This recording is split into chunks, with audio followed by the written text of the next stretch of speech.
खज्जरट श्री आदिनाथ भगवान की जय जय जय। बोलिए वर्तमान शासन नायक खज्जरट श्री महावीर भगवान की जय जय जय। बोलिए परम पूज्य श्रवण संस्कृति को नायक आचार्य भगवंत गुरुवर श्री 108 विद्या सागर जी महामुनिराज की जय जय जय। बोलिए परम पूज्य गुणायतन प्रणेता संघ का समाधान करता भावना युग प्रवर्तक प्रखर वक्ता पूज्य मुनि श्री 108 प्रमाण सागर जी महामुनिराज की जय जय जय। समस्त मुनि संघ की जय जय जय। बंधुओं, जैसा कि आपको विदित है, परम पूज्य मुनि श्री प्रमाण सागर जी महामुनिराज का मंगल विहार निरंतर चल रहा है और कुंडलपुर की ओर बड़े बाबा के इस दरबार की ओर जा रहे हैं पूज्य मुनि श्री। कोतमा से निरंतर विहार करते हुए आज का जो शंका समाधान का ये सत्र है ग्राम फुनगा जिला अनूपपुर से ये संपन्न हो रहा है। और आज पूज्य गुरुदेव के माध्यम से आज पूज्य गुरुदेव यहाँ पर ठहरे हुए हैं और जहाँ पर ठहरे हैं उनका जो ग्रह है श्री गणेश शर्मा जी, कमलेश शर्मा, उमेश शर्मा, रूपेश शर्मा, भूपेश शर्मा, नागेश शर्मा, समस्त शर्मा परिवार, एक बार जोरदार करतल ध्वनि से अभिनंदन कीजिएगा। ये ऐसा परिवार है जो सुबह से ही गुरु की भक्ति में लगा है और निरंतर चाह रहा है कि गुरुदेव और कुछ दिन के लिए रुक जाएं। मैं निवेदन करूंगा पूरा शर्मा परिवार एक बार आए पूज्य गुरुवर के चरणों में नमोस्तु नमन निवेद करते हुए मंगल आशीष प्राप्त करें।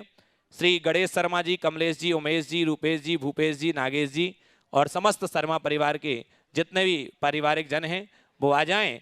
और हमारी जो कमेटी है वो उनका सम्मान करना चाहती है, गुरु भक्तों की कमेटी।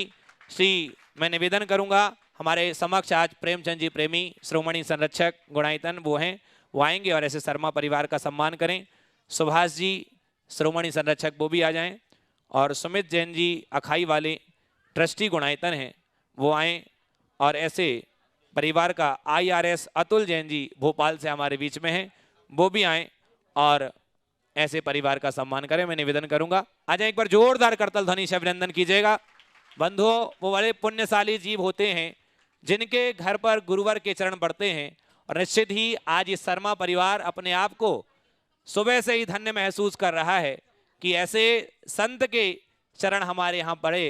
कहते हैं कि जिनकी वाणी को सुनकर के और का क्रंदन खो जाता है। जी शरद जी सरावगी मैं निवेदन करूंगा वो भी आ जाएं और ऐसे परिवार का सम्मान करें। शरद सरावगी जी, जिनकी वाणी को सुनकर के और का क्रंदन खो जाता है, जिनके चरणों की रच पाकर माटी चंदन हो जाता है। और गुरु श्रीमती चंद्र प्रभा जी वो भी आ जाएं। श्रीमती सुमत अखाई वो भी आ जाएं। सुमत जी की श्रीमती जी अखाई वाले और सम्मान करेंगे शर्मा परिवार की जो महिला वर्ग है उनका। इनकी वाणी को सुनकर के और का क्रंदन खो जाता है, इनके चरणों की रच पाकर माटी चंदन हो जाता है। गुरु प्रमाण सागर जी जग में ऐसे संत निराले हैं, इनका वंदन करते करते खुद का वंदन हो जाता है। इनका वंदन करते करते खुद का वंदन हो जाता है। आइएगा, ऐसे परिवार का बहुत बहुत अभिनंदन स्वागत करते हैं। और साथ ही एक प्रश्न भी आज पूज्यवर के समक्ष रखना चाहते हैं। हमारे शर्मा परिवार के गणेश शर्मा जी एक साथ खड़े होकर के शंका समाधान का सत्र हम प्रारंभ करें। तो आइएगा सभी लोग जो चैनल के माध्यम से घर बैठे देख रहे हैं, भैया थोड़ा साइड ओम ऐसे जाओ। हाँ चलिए आइएगा, मैं निवेदन करूंगा प्रथम प्रश्न जो है आज शर्मा फैमिली पूज्यवर के समक्ष रख रही है। गुरुदेव भगवान की जय जय जय। हमारा पहला प्रश्न महाराज जी के श्री चरणों में है कि गौ रक्षा कैसे संभव है, गौ की रक्षा हम कैसे कर पाएं, इसके लिए हमारा मार्गदर्शन करने के लिए सारे समाज के लिए ये प्रश्न है। ओ देखिए, बहुत ही अच्छा सवाल आपने किया है। वर्तमान में गौ रक्षा एक बहुत बड़ी चुनौती बनी हुई। हमारे परम पूज्य गुरुदेव सदैव गौ रक्षा और गौ सेवा पर बल देते रहे। उनके आशीर्वाद से पूरे देश भर में लगभग 135 गौशालाएं कार्यरत है और उन सब का समूह देवोदय महासंघ के रूप में काम करता है। आज संयोग से देवोदय महासंघ के राष्ट्रीय अध्यक्ष भी यहाँ उपस्थित है, प्रेमचंद जी प्रेमी सामने हैं। ये लोग बहुत अच्छा जीव दया का कार्य करते आ रहे हैं, लेकिन आज हम लोग गौशालाएँ खुलवाएं, अन्य तरीके से गौ रक्षा करें, वो तो है ही, कर ही रहे हैं, उसे बढ़ाए। सरकार भी इस पर ध्यान दे रही है, लेकिन सबसे बड़ी बात गो पालकों में जागरूकता की होनी चाहिए। कसाईयों तक गोवंश को पहुंचा कौन रहा है? गोपालक। इसके ऊपर गांव-गांव में जागरूकता होनी चाहिए। इसके कई कारण हैं। पहला, आज छोटे छोटे किसान ने ट्रैक्टर ला कर के रख लिया, उनका बैल बेकार हो गया, तो बैलों का उपयोग नहीं। दूसरी बात, गौचर भूमि पूरे के पूरे गांवों से गोल हो गई। गौचर भूमि के अभाव में जो घर में पालतू गोवंश होता है वो इधर उधर उजाड़ करते हैं, लड़ाइयाँ होती। इन कारणों से थोड़े थोड़े रुपयों के लोभ में भी कुछ लोग देते हैं और कुछ लोग बोझ मान कर दे देते हैं। तो गाँव में एक जागरूकता लाइए आप लोग कि कोई भी व्यक्ति जो गोपालक नहीं है उसे हम गोवंश नहीं बेचेंगे, और जो ऐसे व्यवसायियों को गोवंश बेचेगा उसके विरुद्ध वही काम करेंगे जो किसी हिंदू के द्वारा गो हत्या पर लगता है, उसको वैसा ही दंड दिया जाए। और उस तरह की जागरूकता लाएंगे तो कसाईयों के पास गोवंश मिलेंगे नहीं। हम लोग बिहार करते समय पहले गांव में जाते थे, 2-2, 400 गोवंश का रेला मिलता था। अब गांव में 10, 20, 25, 50 से ज़्यादा नहीं दिखते। कई गांव में तो वो भी रेला नहीं दिखता। इसका मतलब है गोवंश का बहुत तेज़ी से लोप हो रहा है। इसको जगाइए। आप लोग गाँव में रहते हैं, अपने प्रभाव का प्रयोग कीजिए। गांव-गांव में चेतना जगे। अगर कोई व्यक्ति ऐसा काम करे कि गैर गोपालक को गोवंश बेचे तो उसके लिए पंचायत बिठाएं, उसे गो हत्या का भागी निरूपित करे, तब उनको डर लगेगा। तुम दूध तो दूध लेते हो और उसके बाद गोवंश को ऐसे ही छोड़ देते हो और एक तरफ गोमाता मानते हो, तो मतलब क्या है? ये जागरूकता जब तक नहीं लाएंगे तब तक शायद हम अपने इस मिशन को पूरा न कर पाएँ। इसलिए ऐसी जागरूकता होनी चाहिए। आइए बंधुओं, अब चलते हैं। और भी कोई सवाल है? श्री गुरुदेव के चरणों में बारंबार प्रणाम। बहुत सुंदर। चलते हैं पूज्य वर के माध्यम से शंका समाधान का इस सत्र प्रारंभ हो। सभी लोग एक बार दोनों हाथों को जोड़ करके पूज्य वर के चरणों में नमोस्तु निवेदित करते हुए आशीष प्राप्त करेंगे। हे गुरुवर, नमोस्तु नमोस्तु नमोस्तु। आइएगा, अब मैं सीधे सीधे प्रश्नों की श्रृंखला को आगे लेता हूँ। सर्वप्रथम प्रथम प्रश्न के लिए मैं निवेदन कर रहा हूँ सचिन जैन कोतमा से। वो अपना प्रथम प्रश्न लेकर के आएंगे और उसके बाद अगले प्रश्न के लिए पहले से ही तैयार रहेंगी श्रीमती संध्या जैन डोंगरगांव। गुरुदेव के चरणों में त्रयवार नमोस्तु। गुरुदेव, अक्सर ऐसा होता है कि हम किसी जीव की रक्षा करने के लिए उसको सरकाते हैं और उसकी हत्या हो जाती है। तो इससे जैन धर्म तो भावना प्रधान धर्म है, तो बचाने का भाव होता है, तो बचाने का पुण्य लगेगा, पुण्य बंद होगा, या हत्या लग का पाप? देखिए, रक्षा करने का भाव अच्छा भाव है, लेकिन किसी की भी रक्षा करो तो इतने विवेक से करो कि रक्षा में हत्या ना हो। हमें विवेक रखना चाहिए, समझ गए? हमने सुना कि एक बार एक घर में गर्मी की छुट्टी थी, एक गौरैया चिड़िया अपना घोंसला बना रही थी और उसको बहुत तकलीफ़ हो रही थी बनाने में। कुछ बच्चे देख रहे थे तो उनने क्या किया कि उसकी मदद करने के ख्याल से वहाँ पर उनके लिए अपने हाथ से सब बिछा दिया और उनके अंडों को उस पर रख दिया। थोड़ी देर बाद गौरैया आई और गौरैया ने देखा और उसने सारे अंडों को नीचे गिरा दिया। करने का प्रयास तो रक्षा का था, हो गई हत्या। ये क्या है? ये विवेकहीन प्रयास का फल है। जब हमें ये पता है कि ये गौरैया चिड़िया किसी के स्पर्श को ठीक नहीं मानती तो हमें नहीं करना चाहिए। तो इसी तरह जब भी हम कोई रक्षा का काम करें तो इतने विवेक से करें। विवेकपूर्ण तरीके से रक्षा का काम करने के बाद भी हो सकता है कि उनकी हत्या हो जाए, तो उसमें हमें दोष नहीं।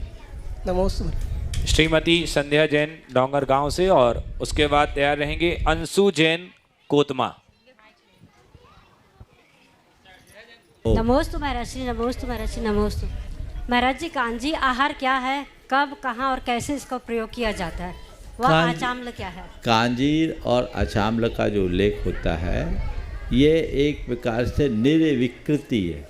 माड़ के साथ भोजन लेना, ये कांजीर माड़ और चावल, इसको अचाम्ल बोलते हैं। कुछ जगह इमली के पानी के साथ भोजन लेने को भी अचाम्ल बोलते हैं, इसी को कांजीर कहते हैं। माने खट्टा पानी हो और कुछ न ले, इसके साथ भोजन ले, एक प्रकार का नीरस आहार की परंपरा। और कांजी आहार का उसी को बोलते हैं। अंशु जैन कोतमा से, और उसके बाद तैयार रहेंगी श्रीमती मोनिका मनीष जी, गुणायतन ट्रस्टी बुढ़ार से। महाराज जी, हम अशुद्धि अवस्था में रहते हैं और मोबाइल चलाते हैं, फेसबुक, व्हाट्सएप वगैरह। उसमें महाराज जी, भगवान जी सबकी फ़ोटोज़ आती हैं, तो वो टच हो जाती हैं, तो उसको छूने में कौन से पाप का बंध होता है, और उसको आप कैसे खुद बचें? बताओ, छूना चाहिए क्या? नहीं महाराज जी, छूना नहीं चाहिए, लेकिन जैसे चलाते हैं तो इसलिए तो विवेक रखो। उत्तम तो यही है, 3 दिन चलाओ मत। सावधानी रखना बहुत ज़रूरी है। टच स्क्रीन होती है, कुछ भी हो जाता है, ये दोष लगता है, बचना चाहिए। श्री मनीष मोनिका जी, गुणायतन ट्रस्टी बुढ़ार से, और उसके बाद तैयार रहेंगी श्रीमती मोना जैन डोंगर गांव। नमोस्तु नमोस्तु महाराज जी।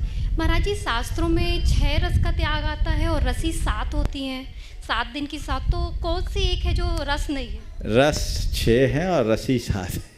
तो मतलब 6 सप्ताह 7 दिन के हैं, तो लोगों ने क्या किया, तेल को, घी को अलग कर दिया, समझ गए? हरी ये कोई रस नहीं है, वो रस्सी में आता है। रस तो क्या है? खट्टा, मीठा, कड़वा, कसायला, चरपरा, ये रस है। इसमें सटरस में दुग्ध, घृत, तेल और लवण और दही, ये और गुड़, दूध,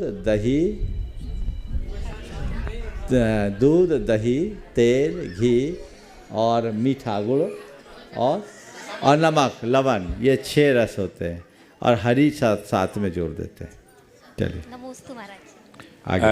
मनीष मोनिका जी, गुणायतन ट्रस्टी हो गए। इसके बाद श्रीमती मोना जैन डोंगर गांव से, और उसके बाद तैयार रहेंगी प्रतिभा स्थली की छात्रा जो है कोतमा से हैं, निष्ठा जैन, आर्ची जैन। तैयार रहें।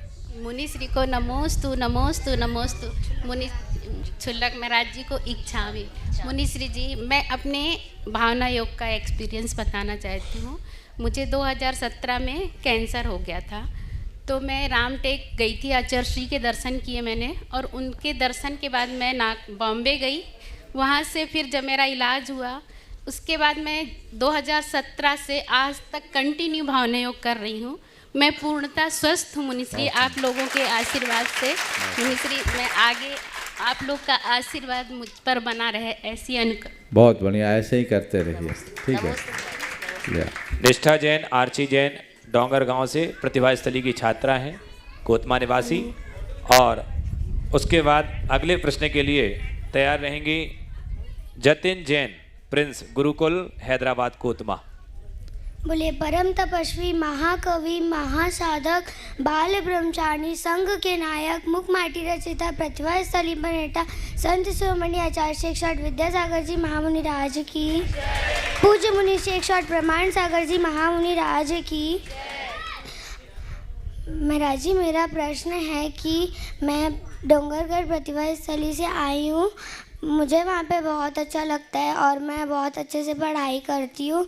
मुझे सभी दीदी जी बहुत अच्छे से मेरा ध्यान रखती हैं और माँ बनकर वो हमारा ध्यान रखती है, पर भी मुझे मम्मा पापा और घर की बहुत याद आती है। हम ऐसा क्या करें जिससे हमें कम याद आए? देखो, ये स्वाभाविक है, बच्चों को अपने माँ बाप की याद नहीं आएगी तो किसकी आएगी, है ना। लेकिन एक बात मन में बिठा दो कि मैं पढ़ाई करने नहीं गई हूँ, तपस्या करने गई हूँ। किसके लिए गई हूँ? और पढ़ लिख करके मैं अपना जीवन इतना ऊंचा उठाऊंगी, इतना ऊंचा उठाऊंगी कि लोग मुझे देखकर मेरे माँ बाप का मान बढ़ाएंगे, उनका गौरव करेंगे, उनका सम्मान करेंगे। समझ गए? कुछ करने के लिए हमको बहुत कुछ त्यागना पड़ता है। अपनी भावनाओं पर नियंत्रण करोगे तभी आगे बढ़ोगे। नमोस्तु महाराज, नमोस्तु महाराज, नमोस्तु। अगला जतिन जैन प्रिंस गुरुकुल हैदराबाद के छात्र हैं। नमोस्तु महाराज जी। उसके बाद तैयार रहेंगे रवि जैन कोतमा। महाराज जी, मैं दूसरों पे विश्वास बहुत जल्दी कर लेता हूँ, उसका परिणाम हमेशा नेगेटिव मिलता है, तो ऐसा क्या करूँ कि मैं लोगों की सही पहचान कर सकूँ? देखिए, तो स्वाभाविक है, जो जल्दी विश्वास करेगा वो धोखा खाएगा। तो किसी पर जल्दी विश्वास मत करो, हालांकि शंका भी किसी पर मत करो, पर थोड़ा आंखें खोले। समझ गए? उस व्यक्ति को, किसी भी व्यक्ति के सामने अगर अपना अंतरंग खोलना चाहते हो तो उसको थोड़ा निकटता से देखो, उसकी प्रवृत्तियों को वाच करो और फिर सोच समझ करके निर्णय लो, अन्यथा धोखा खाओ। रवि जैन कोतमा से। और उसके बाद तैयार रहेंगी ओमी जैन। महाराज जी, अगर भावपूर्वक तत्वार सूत्र पढ़ने से हमें एक उपवास का फल मिलता है, फिर लोग भूखे पेट उपवास क्यों करते हैं? बाजार में कोई चीज़ जाते हो, खरीदते हो, तो स्कीम में कुछ चीज़ें मिलती है ना। स्कीम में बहुत सारी, एक में एक फ्री भी मिलती है, एक में एक फ्री, दो में एक फ्री। पर स्कीम में कब मिलती है? जब माल खरीदते हो तब, कि सीधे स्कीम में मिल जाए? जब माल खरीद। तुम जाओ किसी दुकानदार के पास, बोलो हमको तो स्कीम दे दो, बाकी माल से मतलब नहीं, क्या करेगा? धक्का मार के निकालेगा। तो तत्वार सूत्र पढ़ोगे तब एक उपवास का फल मिलेगा, और वो सीधे करोगे तो नहीं मिलेगा। समझ गए? इसलिए उपवास करो, और उपवास के साथ ये चीज़ें साथ साथ करो तो आगे बढ़ सकता है। ये इसके पीछे एक कारण भी मुझे दिखता है। तत्वार सूत्र की महिमा तो है ही, उस महिमा को दर्शाने के लिए ये बात बताई गई कि इससे भी जो लोग उपवास नहीं कर सकते वो तत्वार सूत्र करके अपना कुछ कर्म काट ले, ये बताएगा। ओमी जैन अगले प्रश्न के लिए। और उसके बाद तैयार रहेंगे श्रीमान प्रेमचंद जी प्रेमी, गुणायतन श्रोमणी संरक्षक, दयोदय महासंघ के अध्यक्ष। ओमी कौन है? ओमी नहीं है। चले। और इसके बाद अलग। हाँ, इसके बाद तैयार रहेंगी संध्या जैन, जनता परिवार। गुरुदेव के चरणों में दयोदय महासंघ से राकेश जी, अभिषेक जी सतना और पूरे दयोदय महासंघ परिवार का बारंबार नमोस्तु। गुरुदेव, अभी 6 मार्च को भोपाल में दयोदय महासंघ को उसके गौ सेवा के लिए मुख्यमंत्री जी ने कार्यशाला रखी थी। उसमें हम लोगों को सबको बुलाया था, लगभग 75 गौशाला वालों को मध्य प्रदेश से बुलाया गया था, जिसमें मुख्य विषय, और तो विषय थे लेकिन मुख्य विषय ये था कि वित्तीय प्रवाह और गौशालाओं का स्वावलंबन। तो जिसमें मुख्यमंत्री जी ने बहुत सक्रियता दिखाते हुए 20 रुपये जो हम लोगों को प्रति पशु प्रतिदिन मिलता था, वो डबल राशि कर दी। उसके लिए आशीर्वाद चाहते हैं, सरकार को भी आशीर्वाद दें, और दयोदय महासंघ को भी आशीर्वाद चाहते हैं। और दयोदय महासंघ ने भी संकल्प लिया है गुरुदेव के 20 जिलों की सारी गौशालाएं मनरेगा की, लगभग जो 150 गौशालाएं हैं, उनका संचालन हम लोग लेने वाले हैं। सरकार से बात चल रही है। बहुत सुंदर। देखिए, दयोदय महासंघ बड़ा प्रशंसनीय कार्य कर रहा है, और इसे राज्य और देश की सरकार भी अच्छे से मान रही है। गुरुदेव का बड़ा प्यारा विषय रहा है गौशाला, और अब हम लोगों की जिम्मेदारी है कि दयोदय महासंघ जिस भाव से गुरुदेव ने स्थापित कराया था उसे हम और विस्तारित करें, और पूरे देश में उसकी छाया हो।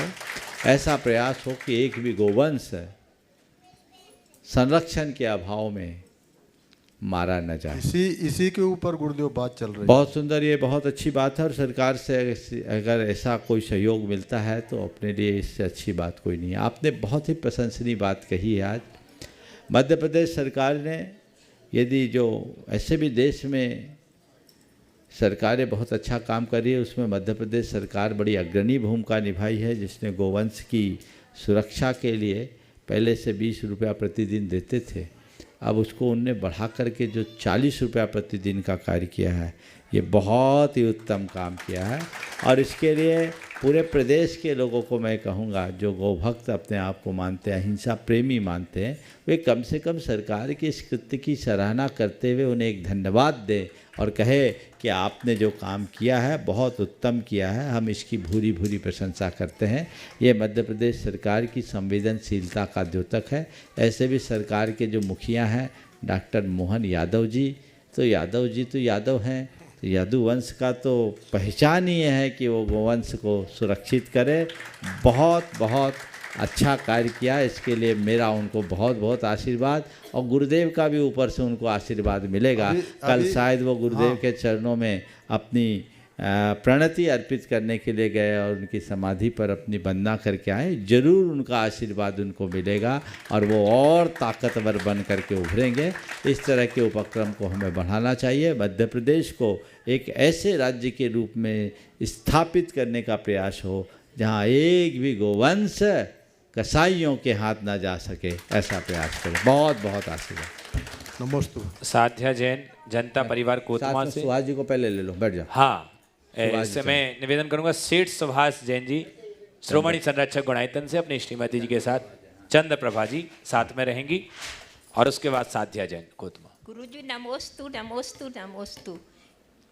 हे गुरु, धर्म से एकमात्र उपाय है कि हम सुखी जीवन जी सकते हैं, फिर भी हम दुखी होते रहते हैं।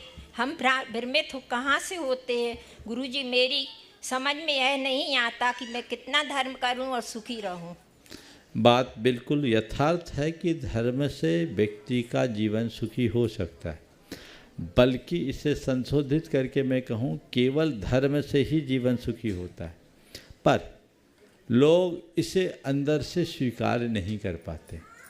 कदाचित मान भी ले तो केवल धर्म के नाम पर ऊपरी क्रियाओं को ही अपना धर्म मान लेते हैं। जब तक मनुष्य अज्ञानता के आवरण में ढका रहेगा तब तक वो सत्य मार्ग का अनुयायी नहीं बन सकता।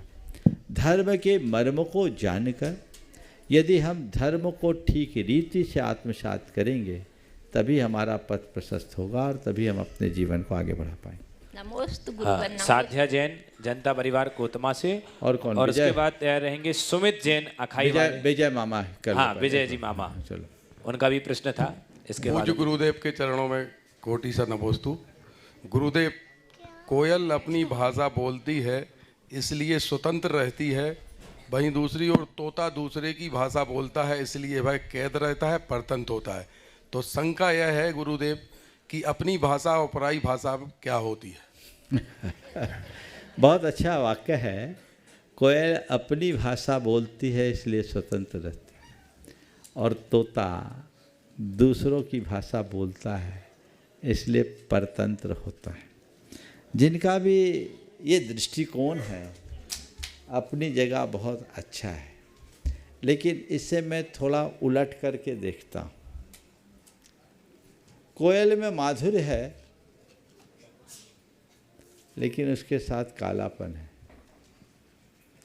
इसलिए माधुर्य होने के बाद भी लोग कोयल से उतना लगाव नहीं रखते। लेकिन तोता अनुकरण प्रेमी है इसलिए, और उसमें सौंदर्य भी है इसलिए लोग तोते से प्यार करते हैं, शायद इसीलिए उसे पिंजड़े में पाल कर रखते हैं। एक दृष्टि ये भी हो सकती। तोता पराई भाषा बोलता है एक बात, पर तोता सबका अनुकरण करता है ये दूसरी बात है। हम उसके इस गुण को देखें तो हम उस गुण को देखकर अगर चलेंगे तो हमारा जीवन अच्छा होगा। हालांकि ये बात बिल्कुल सही है, अपनी भाषा में बोलना और पराई भाषा में बोलना मनुष्य को स्वतंत्र और परतंत्र कर सकता है।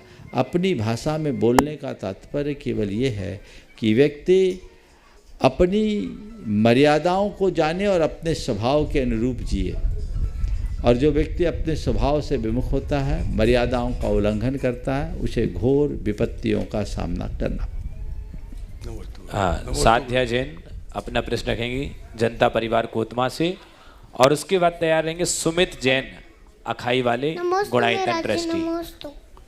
महाराज जी मेरा यह प्रश्न है, जब हम मंदिर जाते हैं तब आते तो चंदन क्यों लगाते हैं?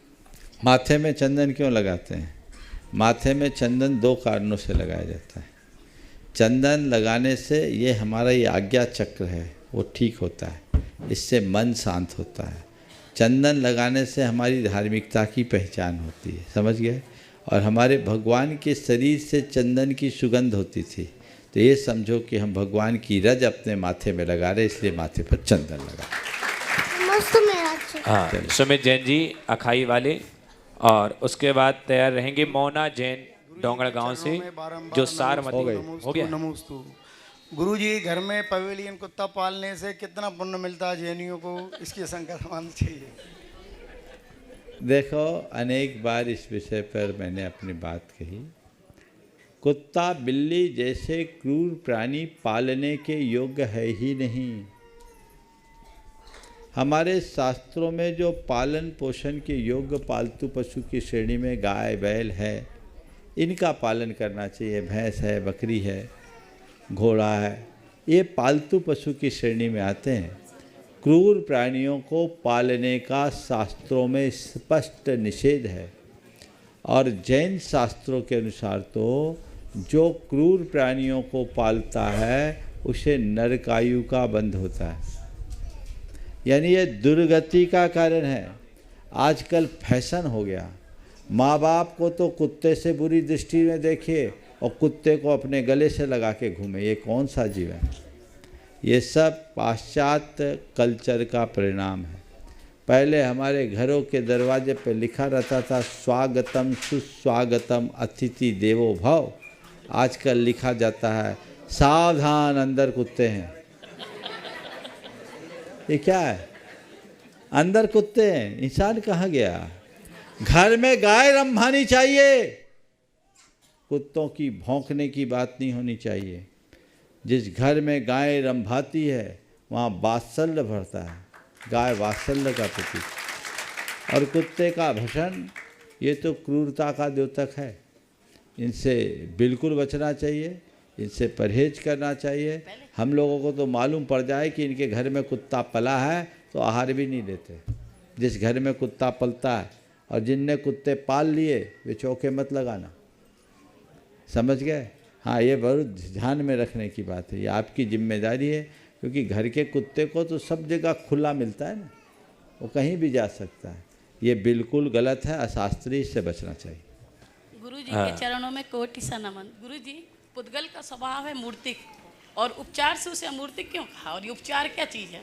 उपचार चूँकि अमूर्तिक जीव के साथ उसका संबंध है, इसलिए कथनचित उसको अमूर्तिक कहते हैं। खेलावन केवट सेमरा ग्राम से हमारे बीच में है, वो पूज्यवर के चरणों में अपना प्रश्न रखें। और उसके बाद तैयार रहेंगी सुषमा जैन जनता परिवार, खेलावन केवट सेमरा ग्राम।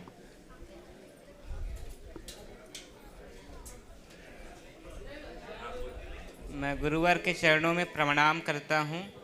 मैं आज से पहले बहुत से पाप किए थे जीवन में अपने, फिर जैनों के साथ जुड़ के श्री गुरुजी आचार्य विद्यासागर जी महाराज के दर्शन करते हुए मैंने अपने जीवन में बदलाव लाया। मैंने पाप करना छोड़ दिया। कई सारे, मैं केवट समाज से था, इसलिए गुरुजी मैं मछली मारना या तो जीव हत्या करना मेरा काम था पहले। अब ये सारे काम मैंने बंद कर दिए हैं, ताकि गुरुजी से आशीर्वाद भी लेना चाहता था। इसके लिए कई बार गया तो डर था मुझे कि मैं दूसरी जाति के होने के कारण मुझे उनका आशीर्वाद प्राप्त नहीं होगा। फिर मुझे कुछ दिन बाद निर्भेक सागर जी और सीता सागर जी मिले। उन्होंने अपना आशीर्वाद दिया, ज्ञान दिया कि गुरु सबके होते हैं, साधु सबके होते हैं। तब से उन्होंने अपने सेवा में रख लिया। मुझे 4-5 दिन तक उनके साथ में रहा, उनके हाथ पांव दबाता रहा। उनके साथ आशीर्वाद स्वरूप मुझे बुक भी मिला था, उनका पुस्तक और पेन दिए थे गुरुजी ने। और अभी एक जो आप वो पिच्छी रखते हैं, उसका एक टुकड़ा भी मिला था, गुरुजी ने आशीर्वाद स्वरूप दिया था। मैं सभी गुरुजी को प्रणाम करता हूँ और अपने सभी पापों के लिए क्षमा चाहता हूँ गुरुजी। बहुत सुंदर।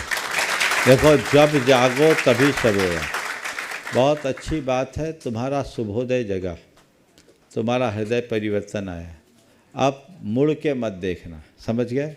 जो रास्ता पकड़ लिया उसी रास्ते पे चलना, और गुरुओं की कृपा तो जो भक्त लोग होते हैं भले पास आए या ना आए अपने आप बरस जाती है, समझ गए? आशीर्वाद। चलो सुषमा जैन जनता परिवार से अपना प्रश्न रखेंगे और उसके बाद तैयार रहेंगी विनय कुमार जैन ट्रस्टी गुणायतन तैयार रहेंगे अपने मुनिश्री के प्रश्न। चरणों में सादर नमोस्तु नमोस्तु नमोस्तु।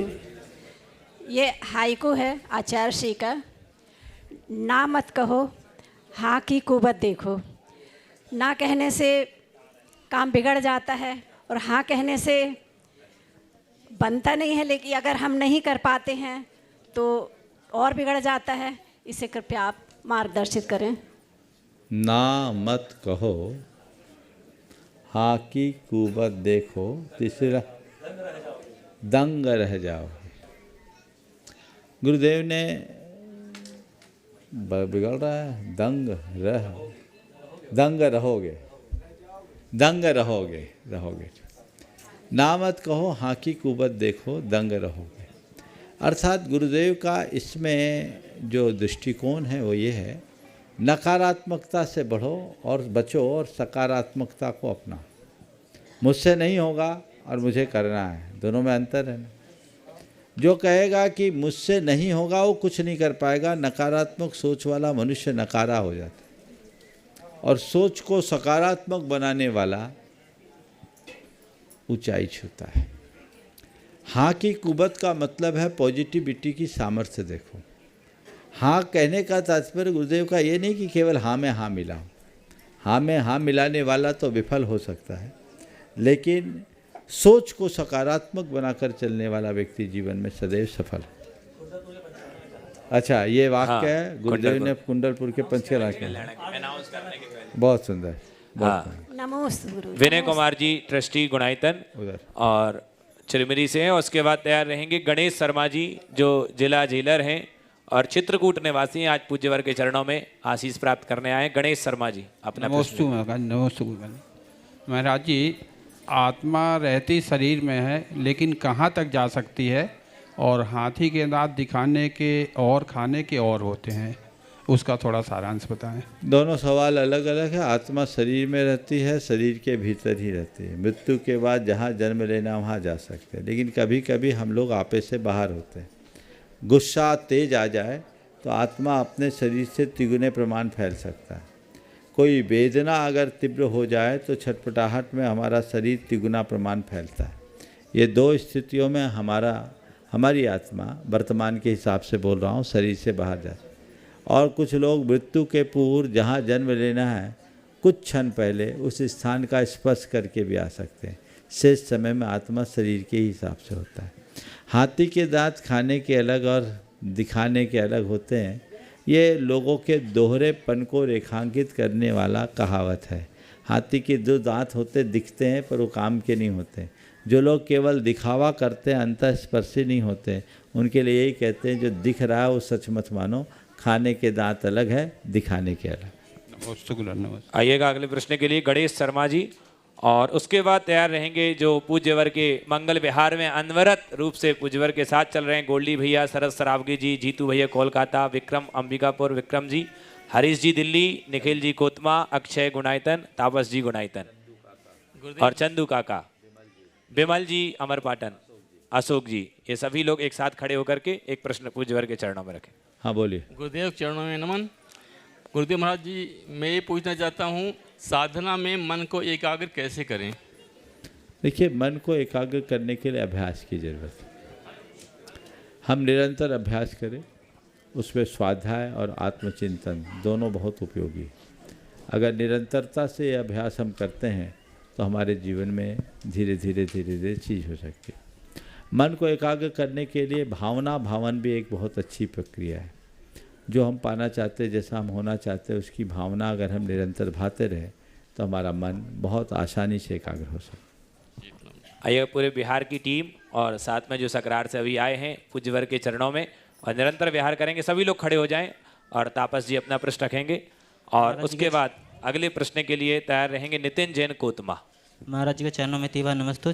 सभी शिवलोक महाराज जी को इच्छा में। महाराज जी मेरा शंका ये है, जब हम कहीं मंदिर में दर्शन करने जाते हैं तो उसी के सामने कोई सामने आ जाता है, सामने खड़े हो जाता है और आना जाना शुरू करता है, तो अपना मन में भाव बिगड़ जाता है। तो गुरुजी ऐसा क्या करने से भाव ठीक हो जाएगा? कृपया मार्गदर्शन दीजिए। मंदिर में जब दर्शन करो तो एक बार भगवान को देखो, आंखें बंद कर लो, आंखों में भगवान को संभालो, कौन आया कौन गया पता ही नहीं लगे, क्योंकि मंदिर है सामूहिक स्थल। आप सोचो कि जब मैं दर्शन करूं कोई ना आए तो कोई मुश्किल, ये संभव नहीं है, इसलिए कोई आए जाए हम अपना काम करते रहे। हाँ निखिल। महाराज जी, जब किसी को ब्लड प्रेशर होता है तो नमक खाना छोड़ देता है, शुगर होता है तो शक्कर खाना छोड़ देता है, लेकिन भगवान के डर से किसी के हक का खाना क्यों नहीं छोड़ता? क्या बात? समाधान। ब्लड प्रेशर और शुगर के डर से नमक और शक्कर खाना छोड़ देता है, लेकिन भगवान के डर से किसी के हक का खाना क्यों नहीं छोड़ता? देखो एक बात बताऊं, लोगों को ब्लड प्रेशर और शुगर का डर है पर भगवान का डर है ही नहीं। लोग कहते हैं कि हम आस्तिक हैं, पर सच्चे अर्थों में सब के सब छद्म नास्तिक हैं। नास्तिक से भी खतरनाक होता है छद्म नास्तिक। नास्तिक तो दिख जाता है ये नास्तिक है, पर छद्म नास्तिक वो है जो ऊपर से आस्तिक दिखता है लेकिन अंदर से नास्तिक होता है। उसे भगवान से कोई लेना देना नहीं, भगवान पर कोई भरोसा नहीं। अगर भगवान पर भरोसा होता तो भगवान का डर होता। हर पल भगवान को धोखा देता, रोज़ भगवान को पूछता भी है। अंदर भगवान की पूजा करेगा, बाहर आकर उसी भगवान को धोखा देगा। अगर सच्चे अर्थों में आस्तिकता है तो भगवान का डर हर पल होगा और उस व्यक्ति के लिए फिर कुछ कहने की ज़रूरत नहीं है। वो वही करेगा जो भगवान को इष्ट है, जिनका भगवान ने निषेध किया वो कभी भी स्वीकार नहीं करेगा। तो ये दोहरापन है जीवन का, जिसे हमें बदलना चाहिए। आइएगा अगले प्रश्न के लिए रागनी जैन पेंड्रा से, और उसके बाद तैयार रहेंगे IRS अतुल जैन जी भोपाल से।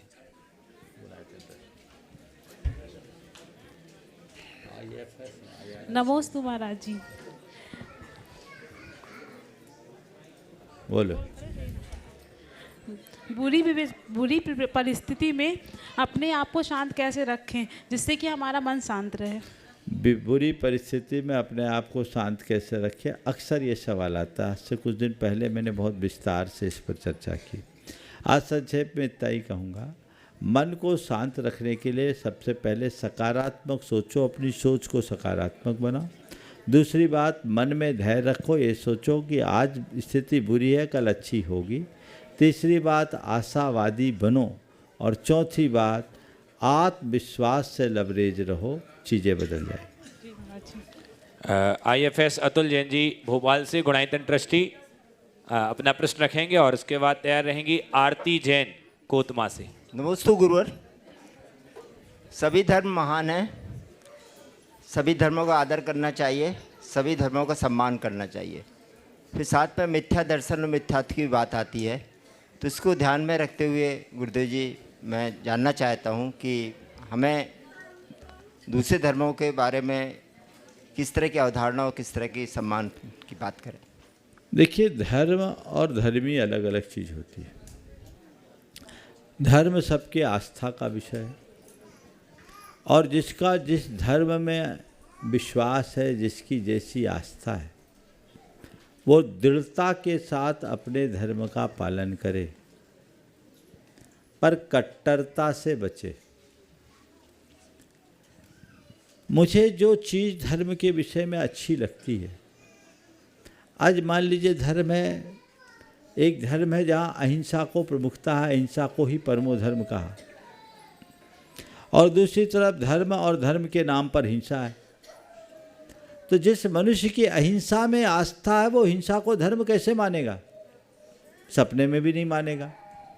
और यदि आपके कथनानुसार ये कह दिया जाए सब धर्मों में आदर रखो, तो तुम अहिंसा को भी धर्म मानो, हिंसा को भी धर्म मान लो, ऐसा होगा क्या?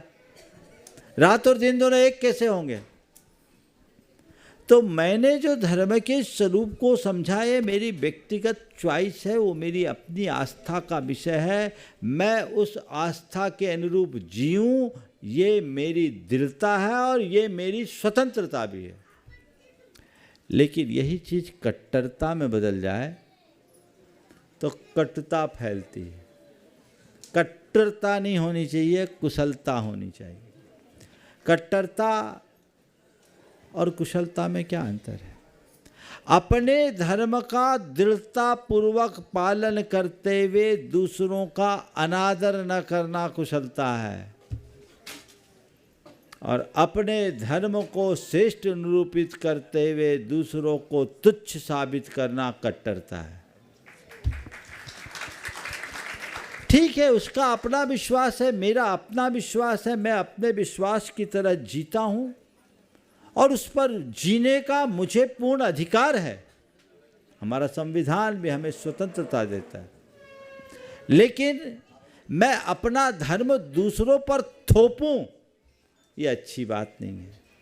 इसलिए एक वाक्य में कहूँगा, धर्म में हमें दृढ़ता रखनी है, कट्टरता नहीं। आरती जैन कोतमा से, और उसके बाद तैयार रहेंगे प्रिया जैन अंबिकापुर अपना प्रश्न लेकर। मुनिवर के चरणों में बारंबार नमोस्तु।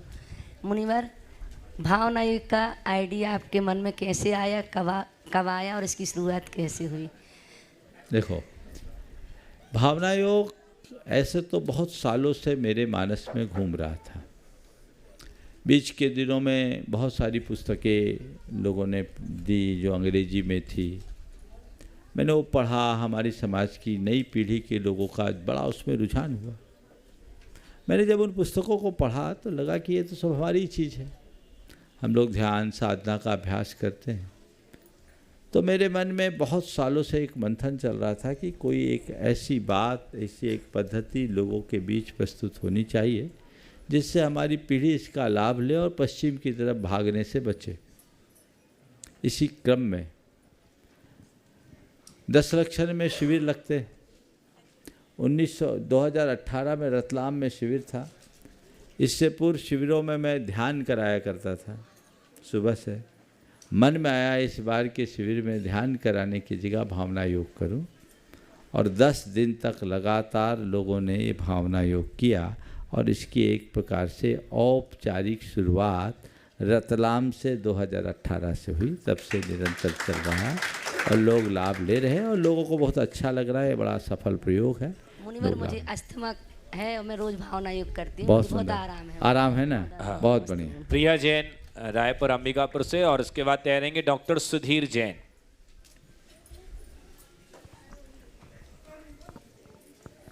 महाराज जी के चरणों में मेरा बारंबार नमोस्तु। महाराज जी, मेरा एक प्रश्न माँ के ऊपर से है। एक माँ हमेशा अपने बच्चों का भला चाहती है, लेकिन जब बच्चे कुछ गलतियाँ करते हैं तो वो माँ उन्हें सत्मार्ग या सही रास्ते पर लाने के लिए उन्हें डांटती है या कभी कभी हाथ भी उठा देती है, लेकिन उस माँ के मन में कोई गलत भाव नहीं रहते अपने बच्चे के लिए। तो क्या उस माँ को कुछ पाप का बंध होता है?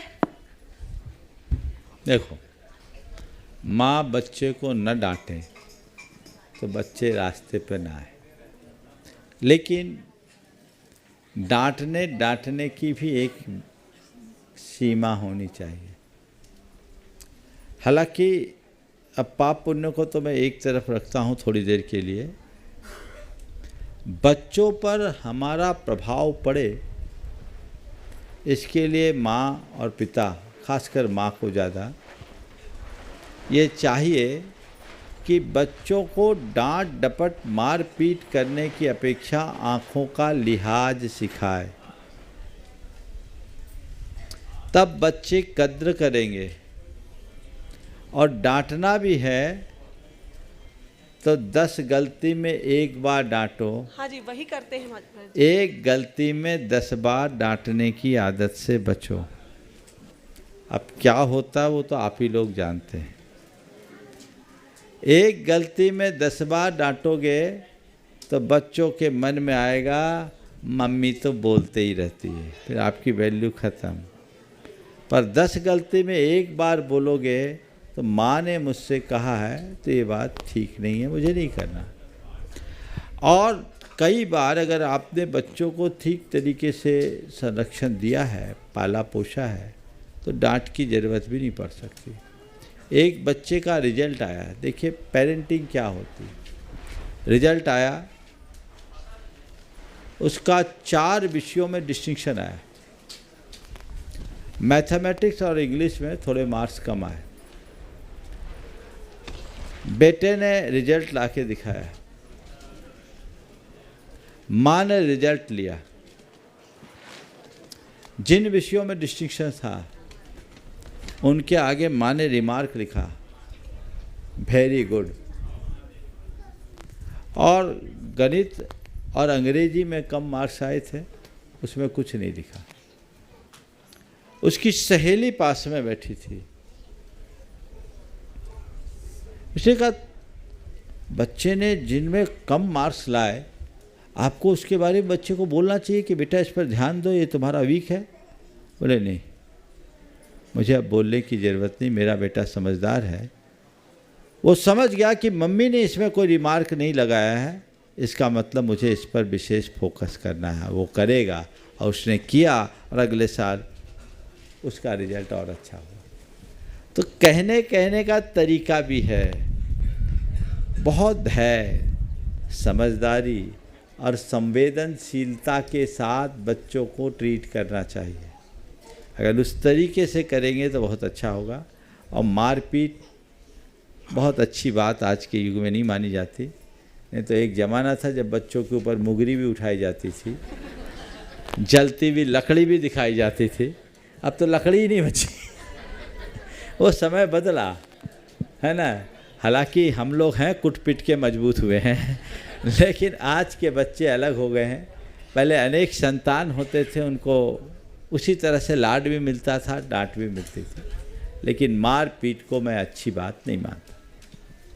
अगले प्रश्न के लिए डॉक्टर सुधीर जी, और उसके बाद तैयार रहेंगी रितु जैन कोतमा। महाराज जी के चरणों में मेरा और चौधरी परिवार की ओर से त्रिवार नमोस्तु। महाराज जी, भक्तांबर के 17वें काव्य ने मेरी जीवन धारा बदल दी, पर मेरा प्रश्न 36वें काव्य से है। उन्निंद्र हेम नव पंकज कुंज कांति, परियुल्लसन नख मयूख शिखाभिरामो। मैं महाराज जी ये पूछना चाहता हूँ कि श्री जी जब चलते हैं तो स्वर्ण कमलों की रचना होती है और उनके नख जगमगाते हैं, ये सब कैसे होता होगा? बहुत उत्सुकता है आपके मुखाबर। थोड़े दिन रुको, गुनायतन में सब आंखों से देख लो, ये सारी संरचना बहुत जल्दी देखने को मिलेगा। नारेली में देखा है, नारेली में। हाँ? नारेली में ये बना हुआ है। नारेली में नहीं, अजमेर में बना हुआ है। अजमेर में ये जब जुलूस निकलता है तब होता है, बना है। अच्छा, मैंने नहीं देखा। अजमेर में है, जब भगवान की शोभा यात्रा होती है तो 225 कमलों की पंक्ति रखती है, लेकिन गुनायतन में आप टेक्नोलॉजी के माध्यम से इसे जीवंत रूप में देखोगे। रितु जैन अगले प्रश्न के लिए तैयार रहें, और उसके बाद तैयार रहेंगे सुमत जैन अशोक नगर। हो गए। हाँ महाराज जी नमोस्तु। महाराज जी, हम लोग दूसरों के चौके में आहार देने जाते हैं तो वहीं की सामग्री उपयोग करते हैं, तो उससे क्या आहार दान का पुण्य लगता है कि नहीं? और जो सामग्री ले जाते हैं वो लोग नहीं लेते हैं तो उसको वापस लाते हैं। देखिए, दूसरों के चौके में घुसपैठ नहीं करना चाहिए, अनुमति लेके जाना चाहिए। जी, अनुमति से। अगर उसकी अनुमति है और आप गए हैं, औकृत कारित अनुमोदन बराबर है।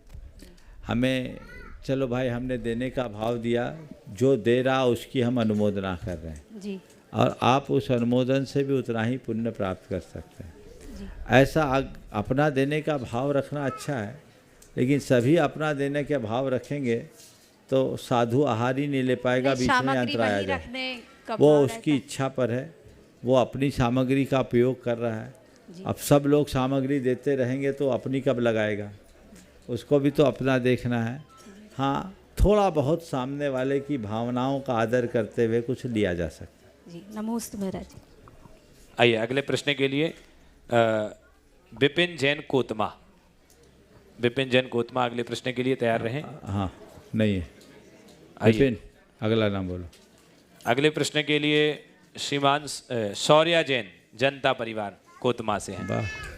जनता परिवार लॉटरी है आज, जनता परिवार। अगला नाम बोलो, निकालो। और इसके बाद तैयार रहेंगे नमोस्तु प्रमोद जैन जैत हरी। प्रमोद जैन। नमोस्तु महाराज जी, नमोस्तु महाराज जी। महाराज जी, मेरा प्रश्न है, हम विद्यार्थियों को अपनी बुद्धि बढ़ाने के फिर लिए से बोलो। महाराज जी, मेरा प्रश्न है, हम विद्यार्थियों को अपनी बुद्धि बढ़ाने के लिए क्या करना चाहिए? बहुत अच्छा सवाल है। विद्यार्थियों को अपनी बुद्धि बढ़ाने के लिए सबसे पहले तो डिस्ट्रैक्शन से बचना चाहिए। दूसरी बात, ओंकार का नाद करना चाहिए, समझ गए? और थोड़ा ओम ह्रीम नमो वज्रायनम की जाप करनी चाहिए, इससे बुद्धि प्रखर होगी। आगे विपिन जैन हो गया ना? आगे हाँ, अगला सम्यक जैन, शुद्ध जैनम परिवार। शुद्ध जैनम, शुद्ध जैनम परिवार। चलो बोलो। परम पूज्य श्री 108 श्री प्रमाण सागर जी महाराज जी के चरणों में समस्त जयतहरी जैन समाज की तरफ से त्रैबार नमस्तु नमस्तु नमस्तु। छोलक जी के चरणों में इक्षामी इक्षामी इक्षामी।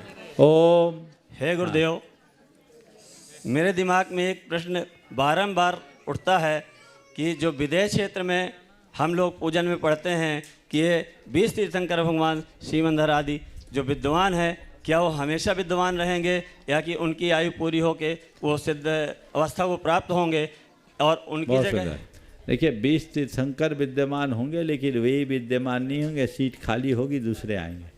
एक जाएंगे दूसरे आएंगे, एक जाएंगे दूसरे आएंगे। 5 महाविदेहों में कम से कम 20 महान आत्माएं ऐसी होगी जो तीर्थंकर होंगे। तो महाराज जी, नाम विद्यमान रहेगा कि नाम वही रहेगा? नाम वही रहेगा, पद मतलब वो पद के रूप में? हाँ, बदलता रहे जी। नमस्ते महाराज जी। सम्यक जैन शुद्ध जैनम परिवार। और उसके बाद चलेंगे पूज्य शुल्लक श्री आदर सागर जी महाराज के चरणों। बहनों को महाराज जी के चरणों में त्रैबार नमोस्तु। महाराज जी, बुंदेलखंड में एक मुहावरा है कि आषाढ़ का चूका किसान और डाल से छूटा बंदर कभी अपनी सफलता को प्राप्त नहीं होता।